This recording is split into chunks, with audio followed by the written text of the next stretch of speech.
जय हिंद। तैयार हो जाइए खान सर की किताब से प्रैक्टिस सेट 1 करने के लिए। तो आज का आपका क्लास होने वाला है बीएसएससी कार्यालय परिचारिका, जिसमें आपका टोटल 100 क्वेश्चन पूछा जाता है। 100 क्वेश्चन का आपका बीएसएससी का एग्जाम होता है। और आज के इस क्लास में आपको जीके का 40 ऐसे क्वेश्चन को हम लोग क्लियर करने वाले हैं जो कि सीधे आपके एग्जाम में आ सकता है। ये सब इंपॉर्टेंट प्रश्न है, सिलेक्टेड प्रश्न है एवं कह सकते हैं एक्सपेक्टेड प्रश्न है जो कि आपके एग्जाम में आ सकता है। तो आज का आपका पहला प्रश्न है, बंगाल का विभाजन कब हुआ था। काफी इंपॉर्टेंट सवाल है आपके बीएसएससी के एग्जाम में। ये 34 नंबर वाला सवाल कई बार पूछा जा चुका है, तो आप इसको अच्छे से देख लीजिएगा। बंगाल का विभाजन 1905 ईस्वी में हुआ था। कब हुआ था? 1905 ईस्वी में हुआ था। अगर पूरी डेट की बात करें तो 16 अक्टूबर 1905 ईस्वी को बंगाल का विभाजन हुआ था। 16 अक्टूबर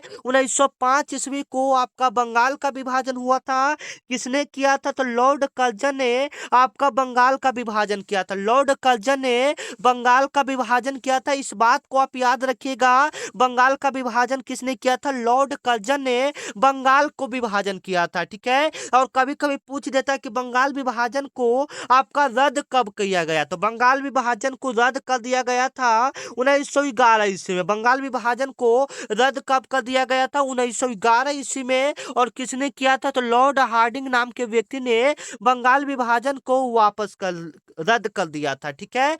चलिए, आपका अगला प्रश्न है जो कि आपके लिए काफी इंपॉर्टेंट है कि भारत छोड़ो आंदोलन कब शुरू हुआ था। काफी इंपॉर्टेंट एवं सिलेक्टेड प्रश्न है जो कि आपके एग्जाम में पूछा जा चुका प्रश्न। इस वीडियो के अंदर आपको जीके का 40 ऐसे प्रश्नों का क्लियर करने वाले हैं जो कि सीधे आपके एग्जाम में आ सकता है। इस वीडियो के अंदर आपको सिलेक्टेड प्रश्न बताने वाले हैं जो कि आपके एग्जाम में आ सकता है। ठीक है, तो देख लीजिएगा। ये वाला सवाल जो है ये बीएसएससी के एग्जाम में कई बार आ चुका है। भारत छोड़ो आंदोलन कब हुआ था? तो 8 अगस्त 1942 ईस्वी को आपका भारत छोड़ो आंदोलन हुआ था। ये ऑप्शन इसका क्या हो जाएगा? बिल्कुल करेक्ट हो जाएगा। ये ऑप्शन इसका क्या हो जाएगा? बिल्कुल करेक्ट हो जाएगा। आज के क्लास में भले आपको क्वालिटी वीडियो का क्वालिटी कम दिखे, लेकिन जो क्वेश्चन है वो काफी इंपॉर्टेंट एवं सिलेक्टेड प्रश्न इस बार के एग्जाम में आ सकता है। ठीक है, तो वीडियो को पूरा देखिएगा क्योंकि आज का क्लास आपके लिए वरदान साबित होने वाला है। ठीक है, आप क्वेश्चन का लेवल देख सकते हैं, बिल्कुल क्या बोलते हैं मॉडरेट लेवल का क्वेश्चन है। ऐसा ही लेवल का प्रश्न आपके बीएसएससी के एग्जाम में देखने को मिलता है। और वीडियो ज्यादा लंबा भी नहीं होगा, तो वीडियो को पूरा देखिएगा। भारत छोड़ो आंदोलन कब शुरू हुआ था? तो 8 अगस्त 1942 ईस्वी को किसने किया था? तो महात्मा गांधी जी ने भारत छोड़ो आंदोलन शुरुआत किया था। और इसी में महात्मा गांधी जी ने करो या मरो का नारा दिया था। इसी में महात्मा गांधी जी ने क्या दिया था? करो या मरो का नारा दिया था। हम लोग फटाफट करेंगे जो कि आपके लिए काफी इंपॉर्टेंट होगा। ठीक है, चलिए, अगला नंबर प्रश्न है कि कोटोपैक्सी कहाँ स्थित है। काफी इंपॉर्टेंट है कि कोटोपैक्सी कहाँ स्थित है। तो इससे संबंधित मात्र यही प्रश्न बनता है कि कोटोपैक्सी कहाँ स्थित है। तो यह आपका जापान में स्थित है। ये आपका ये ऑप्शन क्या हो जाएगा? बिल्कुल राइट हो जाएगा। कोटोपैक्सी कहाँ स्थित है? तो ये आपका जापान में स्थित है। ये ऑप्शन बिल्कुल क्या हो जाएगा? करेक्ट हो जाएगा। कैसे भी करके यह वीडियो को पूरा देख लीजिए। भले आपको इस वीडियो में क्वालिटी क्वेश्चन आपको खराब दिख रहा है, लेकिन जो क्वेश्चन है वो आपका जो सीधे एग्जाम में आए। भले आपको वीडियो का जो क्वालिटी है आपको खराब दिख रहा है, लेकिन जो क्वेश्चन है बाबू वो काफी इंपॉर्टेंट है, तो आप इसको रट जाइएगा। ठीक है, जैसे में देखिए आपका बीएसएससी खुद कहता है कि मैं आपके एग्जाम में सौर मंडल यानी सोलर सिस्टम से आपके एग्जाम में प्रश्न छापूंगा। तो यहाँ पर देख सकते हैं सौर मंडल का सबसे ठंडा ग्रह कौन सा है। ठीक है, सौर मंडल यानी सोलर सिस्टम का सबसे कूल प्लेनेट कौन सा है, सबसे कूल प्लेनेट कौन सा है। तो आप याद रखिएगा सबसे ठंडा ग्रह आपका वरुण आ जाता है। कौन सा आ जाता है? वरुण आ जाता है, जिसको कभी कभी नेपच्यून भी नाम दे देता है। क्या दे देता है? नेपच्यून। क्या याद रखिएगा? नेपच्यून। सबसे ठंडा ग्रह कौन सा हो जाता है? वरुण, जिसको हम लोग नेपच्यून कहते हैं। और इवनिंग स्टार यानी सांझ का तारा किसको कहते हैं? तो हम लोग शुक्र को कहते हैं। शाम का तारा किसको कहते हैं? शुक्र को कहते हैं। लाल ग्रह हम लोग किसको कहते हैं? तो मंगल को कहते हैं। लाल ग्रह हम लोग किसको कहते हैं? तो मंगल को हम लोग लाल ग्रह कहते हैं। इस बात को आप आप याद रखिएगा ये सारे क्वेश्चन आपके एग्जाम के लिए काफी इंपॉर्टेंट है। सौर मंडल का सबसे बड़ा ग्रह कौन सा हो जाता है? बृहस्पति हो जाता है। आप इस बात को याद रखिएगा, सौर मंडल का सबसे बड़ा ग्रह कौन सा हो जाता है? बृहस्पति हो जाता है। ठीक है, चलिए 38 नंबर प्रश्न है जो कि आपके एग्जाम के लिए काफी इंपॉर्टेंट है कि नाना साहब की उपाधि किसको दिया गया है? काफी इंपॉर्टेंट सवाल है कि नाना साहब का उपाधि किसे दिया गया है। तो आप याद रखिएगा 38 नंबर सवाल है कि नाना साहब का उपाधि किसे दिया गया है? तो बालाजी बाजीराव को आपका नाना जी का उपाधि दिया गया है। इस बात को आप याद रखिएगा, काफी इंपॉर्टेंट एवं सिलेक्टेड प्रश्न है।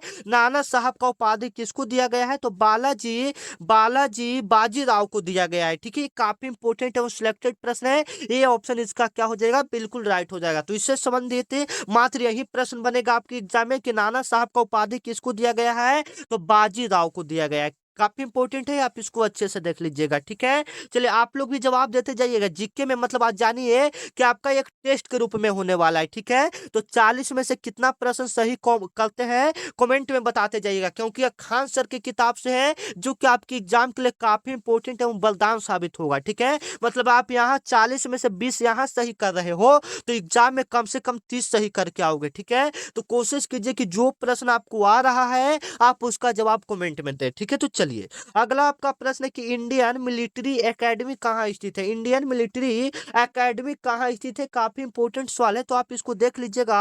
ये सब का जो एकेडमी है इंडियन मिलिट्री वाला का एकेडमी है वो आपका देहरादून में है। अब देहरादून कहाँ में है? तो देहरादून आपका यूके में है। यूके मानी उत्तराखंड में है। ठीक है, आप याद रखिएगा, ये सारे प्रश्न आपके एग्जाम के लिए काफी इंपॉर्टेंट है। ठीक है, चलिए हम लोग फटाफट करेंगे, आज का क्लास ज्यादा लंबा नहीं हम लोग करेंगे। ठीक है, चलिए त्रिशूल क्या है? ये भी इंपॉर्टेंट है कि त्रिशूल क्या है, त्रिशूल किसका नाम है? लड़ाकू विमान का नाम है या मिसाइल का या उपग्रह का या रडार का? तो त्रिशूल आपका किसका नाम है? तो याद रखिएगा ये त्रिशूल जो नाम है यह मिसाइल का नाम है। और किसके द्वारा यह मिसाइल बनाया गया था? तो यह मिसाइल बनाया गया था आपका डॉक्टर एपीजे अब्दुल कलाम के द्वारा। किसके द्वारा?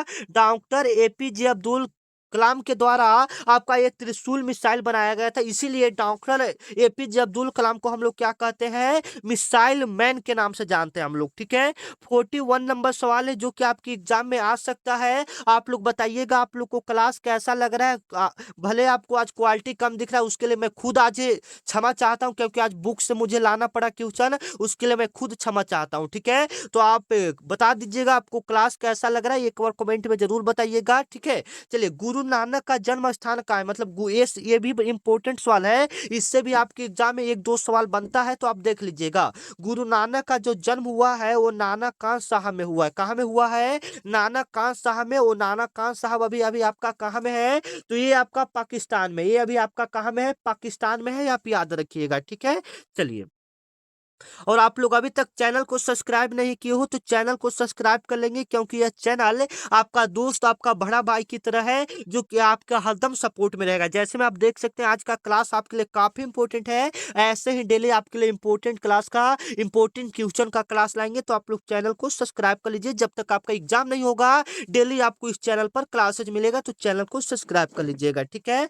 चलिए बंधुआ बांध बिहार के किस शहर में स्थित है? अगर आपको पता है तो आप लोग इसका जवाब दीजिएगा। बस से बंधुआ, ब से बांका। इस प्रकार से आप याद रख सकते हैं। आपको पता है कि जो बीएसएससी का एग्जाम होता है वह बिहार का एग्जाम है, तो बिहार से संबंधित प्रश्न आपके एग्जाम में पूछा जाएगा कि बंधुआ बांध किस शहर में स्थित है? तो बंधुआ बांध आपका बांका में स्थित है। ये ऑप्शन इसका क्या हो जाएगा? बिल्कुल करेक्ट हो जाएगा। ठीक है, काल निर्णय क्या है? आपका पूछ रहा है कि काल निर्णय क्या है। काफी इंपॉर्टेंट सवाल है कि आपका काल निर्णय क्या है। ठीक है, तो काल निर्णय आपका क्या है? तो काल निर्णय एक प्रकार का आपका कैलेंडर है। ठीक है, काल निर्णय एक प्रकार का आपका क्या है? कैलेंडर है। बी ऑप्शन इसका क्या हो जाएगा? बिल्कुल राइट हो जाएगा। आप इसको अच्छे से याद कर लीजिएगा। ठीक है, चलिए आपका 44 नंबर है, इसको थोड़ा कम जूम करते हैं। ठीक है, ज्यादा जूम हो रहा है, 1 मिनट। हाँ, चाहे थोड़ा सा और। हाँ,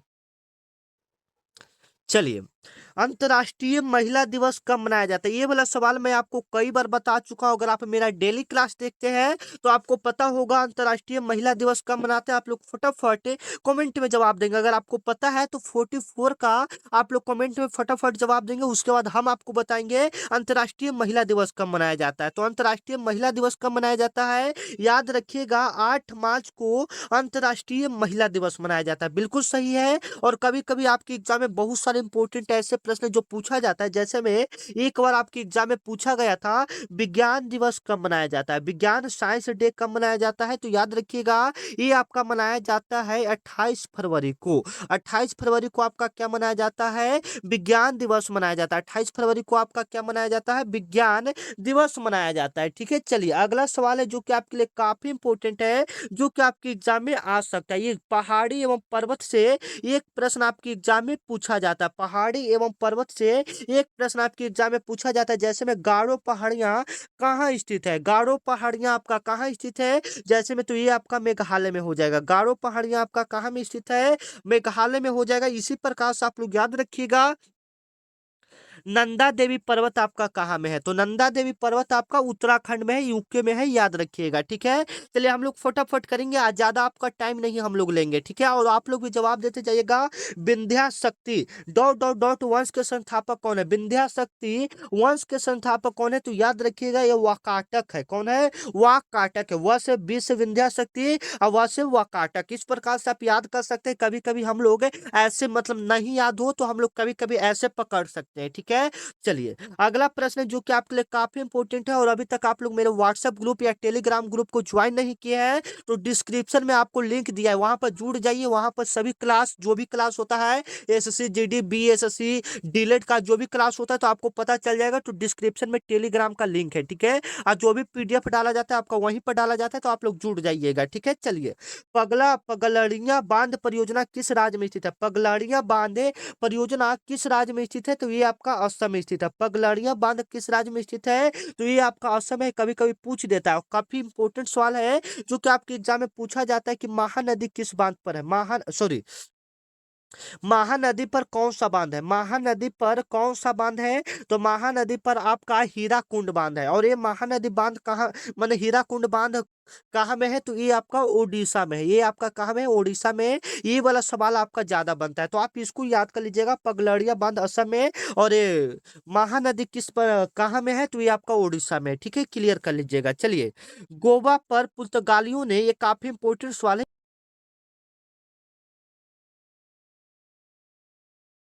ये बिल्कुल टॉप लेवल का प्रश्न है, तो आप इसको देख लीजिएगा। गोवा पर पुर्तगाल द्वारा किस वर्ष कब्जा कर लिया गया था? मतलब गोवा पर पुर्तगालियों, मतलब गोवा पर पुर्तगाली जो दूसरे देश से आए थे वह कब अधिकार कर लिया था? ये भी इंपॉर्टेंट सवाल है, ये आपको पता होना चाहिए। तो 1510 ईस्वी में गोवा पर पुर्तगालियों ने कब्जा कर लिया था। ये ऑप्शन इसका क्या हो जाएगा? बिल्कुल राइट हो जाएगा। अब इससे संबंधित प्रश्न क्या बनता है, जैसे में जो पूछता है कि वास्को डिगामा जो आया था भारत वह कब आया था? तो वास्को डिगामा आपका भारत आया था, एक मिनट 1498 ईस्वी में, 1498 ईस्वी में। और भारत की जो समुद्री मार्ग का खोज किया था वह किसने किया था? तो वह आपका खोज किया था वास्को डिगामा ने। किसने खोज किया था? वास्को डिगामा ने आपका समुद्री यात्रा का खोज किया था भारत आने वाला का। ठीक है, चलिए अब इसके बाद 63 है, कितना है यहाँ पर? 48 है ना? 48 के बाद किधर गया क्वेश्चन? अच्छा हाँ, इधर है ना। चलिए 49 नंबर आपका प्रश्न है, जो कि आपके लिए काफी इंपॉर्टेंट है। ज्यादा नहीं है, आप लोग का 40 आज प्रश्न हम लोग करवाएंगे, और वो भी 40 प्रश्न ही आपके लिए काफी इंपॉर्टेंट होगा, एग्जाम में आने वाला प्रश्न होगा। ठीक है, तो साबुन के जलीय घोल को क्या कहते हैं? साबुन के जलीय घोल को हम लोग क्या कहते हैं? याद रखिएगा। मतलब साबुन का जो जलीय घोल होता है वो कैसा होता है? तो एक बात याद रखिए कि जिसका पीएच मान 7 से कम हो वह आपका अम्लीय होता है, और जिसका 7 से ज्यादा हो वो आपका क्षारीय होता है। तो जो साबुन का पीएच मान होता है वह 7 से ज्यादा होता है, तो 7 से ज्यादा क्या हो जाएगा? क्षारीय हो जाएगा। साबुन का घोल कैसा होता है? क्षारीय होता है। इस बात को आप याद रखिएगा। जो साबुन का घोल होता है वो कैसा होता है? क्षारीय होता है। पोलियो किसके कारण फैलता है? काफ़ी इंपॉर्टेंट है कि पोलियो किसके कारण होता है, काफ़ी इंपॉर्टेंट है। 15 नंबर का जवाब आप लोग भी कमेंट में दीजिएगा। जो प्रश्न आपको आ रहा है, आप उसका जवाब देने का कोशिश कीजिएगा, ठीक है? तो पोलियो जो आपका होता है, वह विषाणु के कारण होता है। किसके कारण होता है? विषाणु के कारण होता है। ए ऑप्शन इसका क्या हो जाएगा? बिल्कुल राइट हो जाएगा। 51 नंबर सवाल है जो कि आपके एग्ज़ाम के लिए काफ़ी इंपॉर्टेंट है कि ओज़ोन का क्षय का कारण क्या है? ओजोन का क्षय का कारण क्या है? तो क्लोरोफ्लोरोकार्बन है। क्लोरोफ्लोरो क्या है? कार्बन है, जिसको हम लोग शॉर्ट रूप में क्या बोलते हैं? CFC बोलते हैं। अब H2SO4 क्या होता है? तो ये सल्फ्यूरिक एसिड यानी सल्फ्यूरिक अम्ल होता है, याद रखिएगा। अब CO2 क्या होता है? तो CO2 कार्बन डाइऑक्साइड होता है।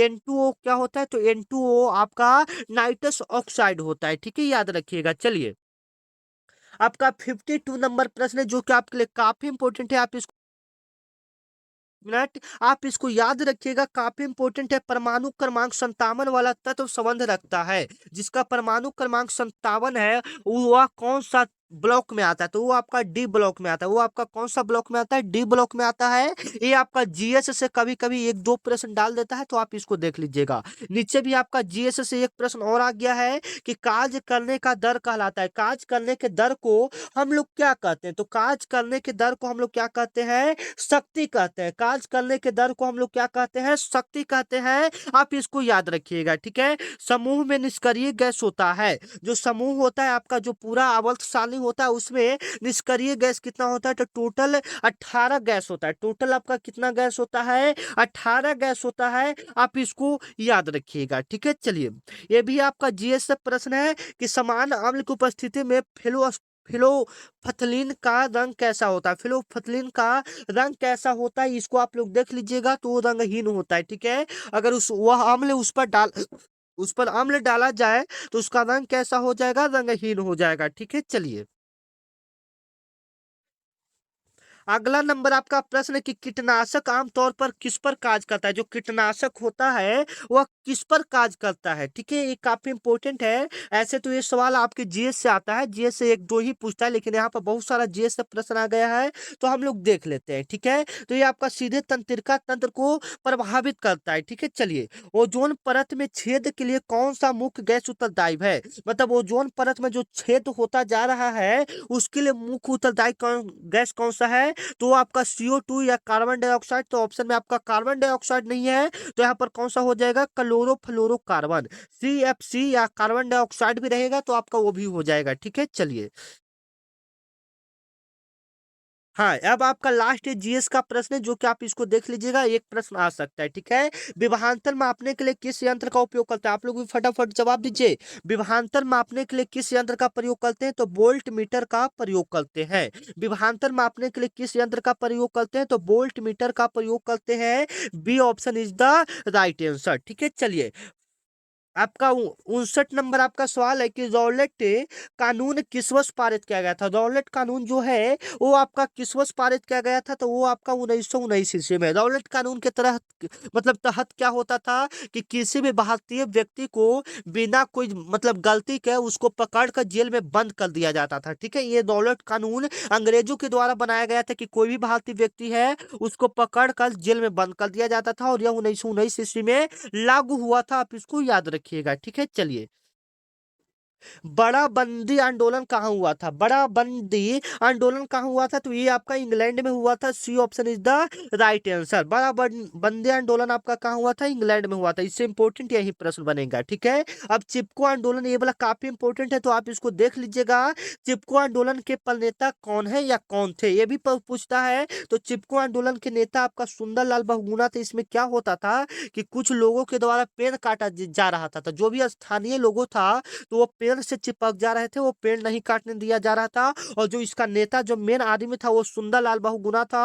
और यह लगभग 1972 ईस्वी के आसपास हुआ था। इस बात को आप याद रखिएगा, ठीक है? चलिए, कोयला किस प्रकार का संसाधन है? काफी इंपॉर्टेंट एवं जीएस का प्रश्न है, तो आप इसको देख लीजिएगा। कोयला आपका समाप्त होने वाला संसाधन यानी अनवीकरणीय संसाधन है, जिसको हम लोग पुनः प्राप्त कर सकते हैं वो नवीकरणीय संसाधन, और जो समाप्त होने वाला संसाधन है जिसको हम पुनः प्राप्त नहीं कर सकते हैं वो अनवीकरणीय संसाधन हो जाएगा। ठीक है, चलिए अब आपका 63 नंबर सवाल आता है, जो कि आपके लिए काफी इंपॉर्टेंट एवं काफी सिलेक्टेड प्रश्न है। आप इसको देख लीजिएगा। भारतीय संविधान में कितना अनुच्छेद है? तो भारतीय संविधान में टोटल आपका जो अनुच्छेद है वो आपका टोटल 395 अनुच्छेद प्लस में जो संशोधन हुआ है वो आपका है। ठीक है, तो टोटल अनुच्छेद की बात करेगा तो 395 अनुच्छेद है और 12 अनुसूची है। कितना अनुसूची है? 12 अनुसूची है। ठीक है, स्पेक्ट्रम स्पेक्ट्रम रेखाओं का मोटाई का एक कारण है। इसका मोटाई का एक कारण क्या है? तो डॉपलर प्रभाव है। क्या इसका कारण है? डॉपलर प्रभाव। ये ऑप्शन इसका क्या हो जाएगा? बिल्कुल राइट हो जाएगा। ठीक है, चलिए कीट पक्षी जो पौधा होता है प्राय उस भूमि में उगते हैं जिसमें कमी होता है। मतलब कीट पक्षी जो पौधा होता है, जो खरपतवार नाशी जो आपके खेत में पौधे उग जाते हैं, तो उस भूमि में किसका कमी होता है कि वो पौधा उग जाता है। ठीक है, तो आपका अगर आपके खेती में, अगर आपके भूमि में नाइट्रोजन की कमी है तो आपके खेत में कीटवच्छी पौधे उग जाएंगे, मतलब घास ये सब ज्यादा उग जाएगा। ठीक है, चलिए ग्रीन हाउस प्रभाव किसके कारण होता है? तो याद रखिएगा, ग्रीन हाउस प्रभाव आपका CO2 के कारण होता है। अब CO2 को हम लोग क्या बोलते हैं? कार्बन डाइऑक्साइड बोलते हैं। CH4 को क्या बोलते हैं? तो CH4 को हम लोग मीथेन बोलते हैं। CH4 को हम लोग क्या बोलते हैं? मीथेन बोलते हैं। N2 को क्या बोलते हैं? नाइट्रोजन। और CO को क्या बोलते हैं? कार्बन मोनोऑक्साइड बोलते हैं। ठीक है, याद रखिएगा। 67 नंबर आपका प्रश्न है कि निम्न में से कौन सा एक मूल एसआई मात्रक नहीं है? ये 67 नंबर आपका प्रश्न है कि निम्नलिखित में कौन सा एक एसआई मूल मात्रक नहीं है? तो ये न्यूटन आपका एक एसआई का मूल मात्रक नहीं था।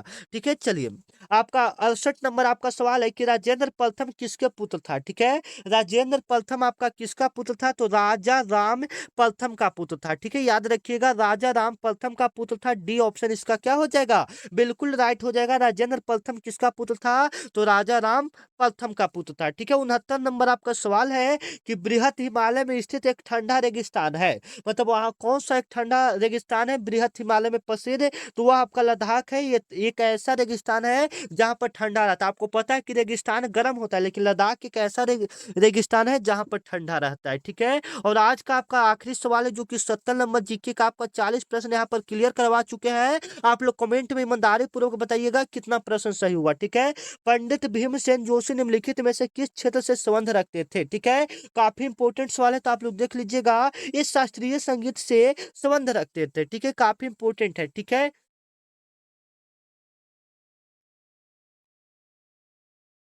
चलिए थोड़ा सा हम लोग हिंदी को भी देख लेते हैं। ठीक है, एक दो प्रश्न हम लोग हिंदी को भी देख लेते हैं, पता चले कि लेवल इस लेवल का आता है। जैसे में इस लेवल का एक प्रश्न आपके एग्जाम में दिया गया है, तो देख लीजिएगा। उत्कर्ष एक कुशार्ग विद्यार्थी है। उत्कर्ष जो है एक कुशार्ग विद्यार्थी है। यहाँ कुशार्ग कौन सा विशेषण होगा? तो कौन सा विशेषण होगा? तो यहाँ पर बताया जा रहा है कि उत्सर्ग एक कुशार्ग विद्यार्थी, मतलब उसका गुण बताया जा रहा है, तो ये कौन सा हो जाएगा? गुणवाचक विशेषण हो जाएगा। अब संख्यावाचक कैसे होता है? इसमें कुछ कहता कि उत्कर्ष 5 किलो खा रहा है, ऐसे कुछ रहता तो आपका संख्यावाचक हो जाता। ठीक है, ऐसे हम लोग पकाते हैं। जो सर्वनाम के साथ विशेषता जोड़ता, जैसे में उत्कर्ष एक लड़का है, तो ऐसे पूछता तो वो सार्वनामिक विशेषण हो जाता। ठीक है, तो इस प्रकार से ज्यादा भारी चीज नहीं है, आप समझिएगा तो सारे प्रश्न को सही कीजिएगा।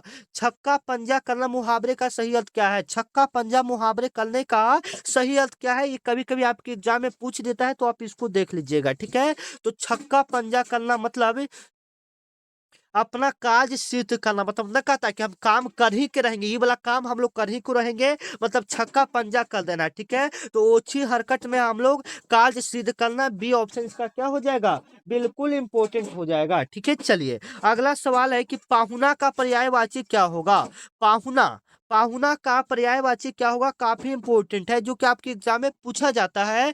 तो पाहुना का पर्यायवाची, पाहुना को हम लोग क्या बोल सकते हैं? तो एक तरफ से आदित्य बोल सकते हैं। क्या? आदित्य, यानी एक तरफ से हम लोग उनको भगवान का दर्जा देते हैं। डी ऑप्शन इसका क्या हो जाएगा? बिल्कुल करेक्ट हो जाएगा। अगला प्रश्न जो कि आपके लिए काफी इंपॉर्टेंट है, जो कि आपका विलोम शब्द से पूछा गया है। ये ज्यादातर सवाल आपके एग्जाम में विलोम शब्द से पूछा जाता है। जड़ का विलोम क्या है? तो जड़ का क्या हो जाता है? चेतन हो जाता है। जड़ जड़ का विलोम क्या हो जाता है, चेतन हो जाता है। मूर्ख का विलोम क्या हो जाता है, विद्वान हो जाता है। ठीक है, आई बिल्कुल राइट आंसर इसका क्या होगा, चेतन, जड़ का विलोम चेतन हो जाएगा। कहावत शब्द में कौन सा प्रत्यय है, प्रत्यय कौन सा होता है, तो शब्द के पीछे लगने वाले शब्द को हम लोग क्या कहते हैं, प्रत्यय कहते हैं। तो कहावत, तो कहा प्लस वत, कहा प्लस वत, यानी बी ऑप्शन इसका क्या हो जाएगा, बिल्कुल राइट हो जाएगा। उपसर्ग यहाँ पर पूछा है कि प्रत्याशा शब्द में कौन सा उपसर्ग है, तो प्रति प्लस आशा, प्रति प्लस आशा मिलकर क्या बनेगा, प्रत्याशा बनेगा, यानी प्रति क्या हो जाएगा, आपका उपसर्ग हो जाएगा। सी ऑप्शन इसका क्या हो जाएगा, बिल्कुल करेक्ट, करेक्ट हो जाएगा। 77 नंबर आपका सवाल किधर गया है, 1 मिनट।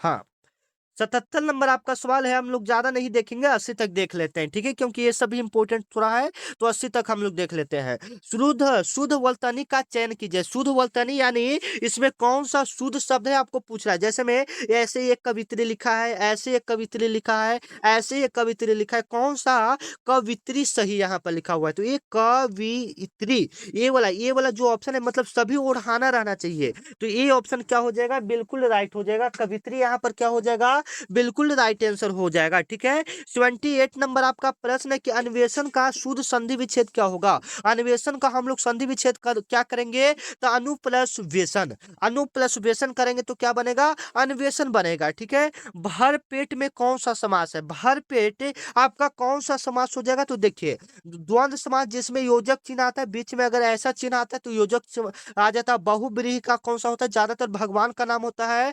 तत्पुरुष में क्या होता है, जिसमें दोनों शब्द प्रधान होता है, भर और पेट। भर का अर्थ तो होता है, पेट का भी अर्थ होता है, तो ये तत्पुरुष समास हो जाएगा। ठीक है, चलिए आपका अगला सवाल है, 80 नंबर सवाल है कि उद्धत का विलोम क्या होता है। उद्धत, उद्धत मतलब शौक, न कहता कि हमको उस चीज का उद्धत है यानी शौक है, ये ऑप्शन क्या हो जाएगा इसका, बिल्कुल राइट हो जाएगा। और चलिए 81 नंबर सवाल को भी हम लोग कर लेते हैं। ठीक है, देखिए यहाँ पर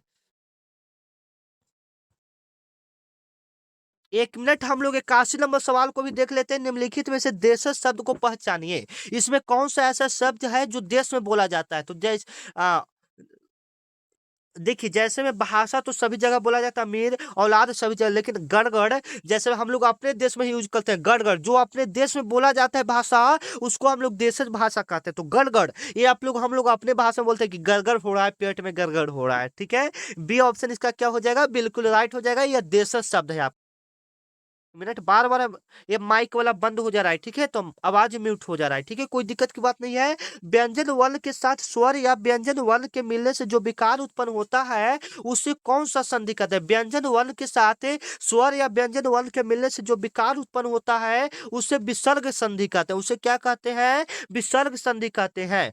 दो या दो से अधिक शब्द मिलकर बने हुए नवीन एवं सार्थक शब्द को हम लोग क्या कहते हैं, दो या दो से अधिक शब्द मिलकर बने हुए नवीन एवं सार्थक शब्द को हम लोग क्या कहते हैं, समास कहते हैं। जैसे में मान लीजिए विद्या प्लस आलय, विद्या प्लस आलय, ये दो शब्द यहाँ पर मिलेगा और क्या बन जाएगा, विद्यालय बन जाएगा। यह एक नया शब्द बन जाएगा, तो उसी को हम लोग क्या बोलते हैं, समास कहते हैं। ठीक है, चलिए ये यहाँ पर सवाल आपसे पूछ रहा है कि यथास्थान समासिक शब्द का विग्रह क्या होगा। यथास्थान का समास विग्रह क्या होगा, यथा और स्थान हो जाएगा, यथा और क्या हो जाएगा, स्थान हो जाएगा। ये ऑप्शन इसका क्या हो जाएगा, बिल्कुल राइट हो जाएगा। यहाँ पर एक गद्यांश का भी प्रश्न देता है हिंदी में, आप यहाँ पर देख लीजिएगा, इतना बड़ा आपका गद्यांश है। 80 नंबर का सवाल यहाँ पर देख सकते हैं, इतना बड़ा आपका गधा, 1 मिनट,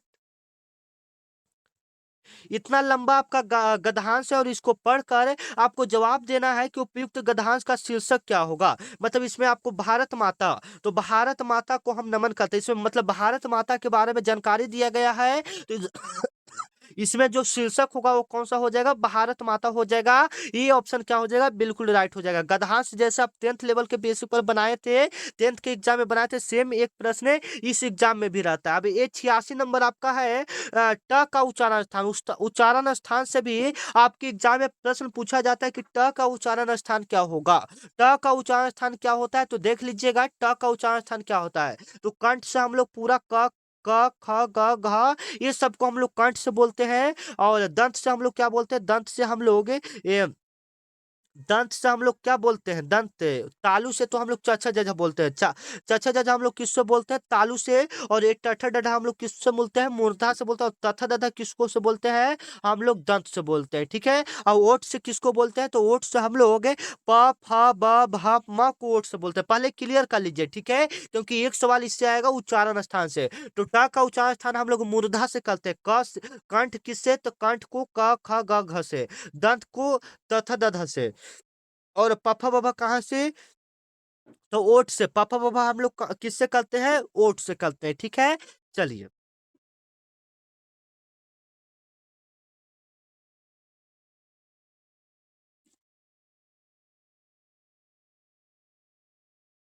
चलिए, अगला आपका 87 नंबर प्रश्न है। किधर गया 87? अच्छा, हाँ।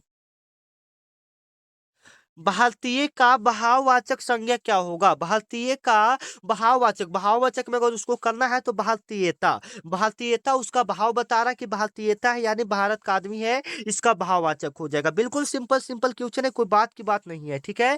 ये वाला सवाल आपको अलग से याद करना पड़ता है, वाच जब पढ़ेंगे तो ये वाला एक से अधिक विकल्प सही है, ये वाला इसका हो जाएगा, ठीक है। तो ये कोई ज्यादा दिक्कत की बात नहीं है। वैसा एक प्रश्न आता है ऐसे, ठीक है, तो उसको भी देख लेंगे आप लोग, ठीक है। चलिए, आप मेरे घर आएंगे मैं यहीं आऊँ है। आप मेरे घर आएंगे या मैं ही आऊं, कौन सा वाक्य है? तो ये आपका मिश्र वाक्य है, यहाँ पर दोनों वाक्य को मिला दिया गया है, ठीक है। 90 नंबर आपका सवाल है, जो कि आपके एग्जाम के लिए काफी इंपोर्टेंट है, आप इसको देख लीजिएगा। शब्द को सुनकर हम जो समझते हैं उसका अर्थ क्या होता है? तो अलंकार भी होता है, छंद भी होता है, उसका अर्थ भी होता है, यानी तीनों होता है। बहादुर कहानी के लेखक कौन है? तो बहादुर कहानी का लेखक आपका अमरकांत जी होते हैं। बहादुर कहानी का लेखक कौन होते हैं? अमरकांत होते हैं। ये ऑप्शन इसका क्या हो जाता है? बिल्कुल राइट हो जाता है। और 10th लेवल के हिंदी से भी ये प्रश्न पूछा जाता है, इस बात को आप कंफर्म कर लीजिएगा, ठीक है। बहादुर कहानी में बहादुर का पूरा नाम क्या था? तो बहादुर का पूरा नाम है दिल बहादुर था। बहादुर का पूरा नाम क्या था? दिल बहादुर था। यह बुक पढ़ेंगे तो आपको पता चलेगा, ठीक है। अगर आप 10th का एग्जाम देंगे तो आपको पता ही होगा। परंपरा का मूल्यांकन निबंध के लेखक कौन है? तो परंपरा का मूल्यांकन निबंध के लेखक आपका रामविलास शर्मा है। ये ऑप्शन क्या इसका हो जाएगा? बिल्कुल राइट हो जाएगा। 94 नंबर आपका सवाल है, जो 94 नंबर सवाल है, जो कि आपके एग्जाम के लिए काफी इंपॉर्टेंट है, कि रामविलास शर्मा के अनुसार साहित्य की परंपरा का अर्थ क्या है? तो प्रगतिशील साहित्य का चयन करना, ठीक है। सी ऑप्शन इसका क्या हो जाएगा? बिल्कुल राइट हो जाएगा। 95 नंबर आपका सवाल है, जित जित मैं निरखत हूँ, कौन सा है? तो यह आपका ललित निबंध है। ये आपका क्या है? ललित निबंध है, याद रखिएगा। पंडित बिरजू महाराज का संबंध किस नृत्य शैली से है? तो आपका कथकली से है। कथकली से पंडित बिरजू महाराज का संबंध है। अविन्यो पाठ क्या है? तो अविन्यो पाठ एक कहानी है, आप इसको याद रखिएगा। अविन्यो किस देश में स्थित है? तो अविन्यो आपका फ्रांस में स्थित है, ठीक है। चलिए, 99 नंबर आपका सवाल है, जो कि आज का आखिरी सवाल है, मछली कहानी के लेखक कौन है? तो विनोद कुमार शुक्ल है। ये ऑप्शन इसका क्या हो जाएगा? बिल्कुल राइट हो जाएगा। आज का 100 नंबर सवाल हिंदी का लास्ट हम लोग कर देते हैं, जो कि आपके लिए काफी इंपॉर्टेंट होगा। मछली कहानी में बच्चों के साथ कौन सा बाजार से लौट रहा था? तो उनके पिता उनके साथ बाजार से लौट रहे थे, और उन्होंने 3 मछली खरीदा था। जो मछली चैप्टर है उसमें 3 मछली खरीदा जाता है, याद रखिएगा, ठीक है। तो मिलते हैं नेक्स्ट वीडियो में, तब तक के लिए जय हिंद, जय भारत। आपको क्लास कैसा लगा ये केवल कमेंट में जरूर बताइएगा, और अभी तक चैनल को सब्सक्राइब नहीं किए हो तो चैनल को सब्सक्राइब कर लीजिएगा। मिलते हैं नेक्स्ट वीडियो में, तब तक के लिए जय हिंद, जय भारत।